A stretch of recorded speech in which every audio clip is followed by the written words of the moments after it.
सुरगुरुं वन्दे जगत्कारणं वन्दे पन्नगभूषणं मृगधरं वन्दे पशूनां पतिं वन्दे सूर्यशशाङ्कवहिनयनं वन्दे मुकुन्दप्रियं वन्दे भक्तजनाश्रयं च वरदं वन्दे शिवं शङ्करम् ॐ मृत्युञ्जयाय रुद्राय नीलकण्ठाय शम्भवे अमृतेशाय शर्वाय महादेवाय ते नमः।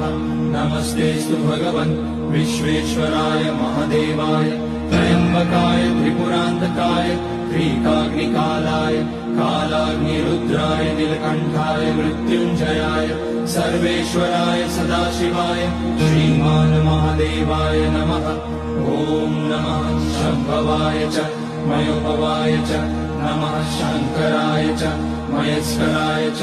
नमः शिवाय च शिवधराय च ॐ त्र्यम्बकं यजामहे सुगन्धिं पुष्टिवर्धनम् उर्वारुकमिव बन्धनान् मृत्योर्मुक्ष्यमामृतात् नागेन्द्रहाराय त्रिलोचनाय भस्माकराय महेश्वराय नित्याय शुद्धाय दिगम्बराय तस्मै नकाराय नमः शिवाय मन्दाकिनी सलिलचन्दनचर्चिताय